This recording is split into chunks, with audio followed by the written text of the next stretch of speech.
Welcome to Repertoire Wednesday with my dad, Dr. Joel Tranquilla. Thanks, Everett. Today we're going to take a look at Gloria from the Missa Pax by Tim Corlis. And I had an opportunity to sit down recently and talk to the composer, Tim, about his music. I'm going to share a little bit of that conversation with you today. This might be a piece of music that I've performed more times than any other piece. I've played the piano part, I've conducted my own ensembles, and I've also used this as a wonderful guest conducting work. It is so accessible and yet so exciting. In that piece, there's a number of musical ideas that play themselves out, and one of them is the way in which there's two chords which are kind of always up against each other. Yep.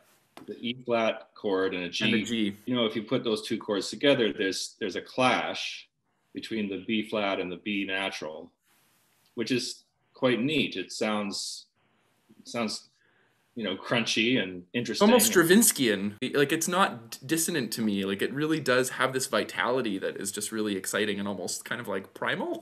And it's interesting that you picked that up. I was sort of borrowing some ideas from Stravinsky there. There's a chant motive that runs throughout this piece, and it's marked solo in measure 5. I've performed this quite effectively with an entire section of singers as well.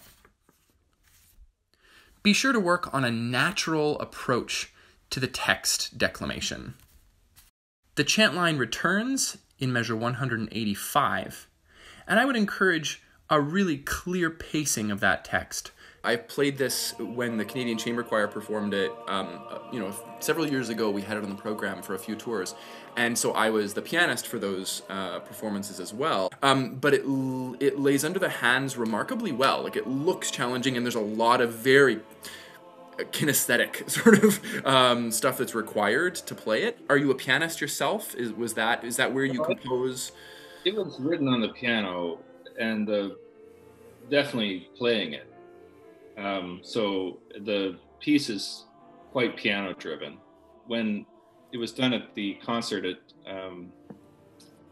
the Chance Center, I remember you mentioned on stage that it sounds like film music. That's totally true. I love Star Wars. I grew up on Star Wars, you know. I was pretty much obsessed. And John Williams, was one of my idols. I've studied his scores, and there's quite a few things in the Missa Pax that sound a bit like John Williams, especially the orchestrated version. When working on this music, the conductor really has to keep in mind the pacing of the different sections, and it will be especially important to get the right tempo at the 6/8 section.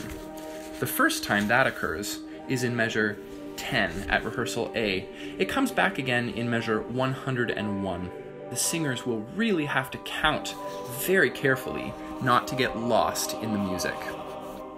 There are so many great moments in this score, but one of my favorite places is at rehearsal B, where the pianist has an alternating figure between the left hand and the right hand, high in the register. The sopranos come in with this very playful melody that uses a dotted figure and rises and falls. The altos then take that theme over at measure 60, where the tenors and basses enter with this very disjunct counter melody. Another highlight comes at rehearsal F, where the piano drops out, but the full choir sings the text Gloria in excelsis Deo all together. Rehearsal G brings a really ecstatic moment where short sequences of alleluias are repeated. The Gloria ends with an unanswered question. It's a scale that emerges from those two chords, the E flat G thing. Yeah.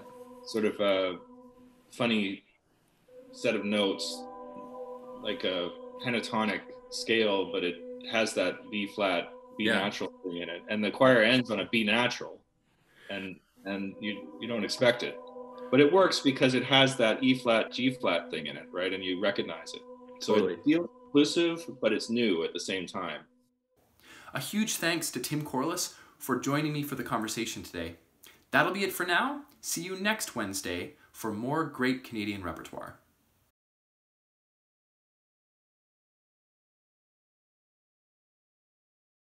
It kind of gets people, it's like, oh my God, we started.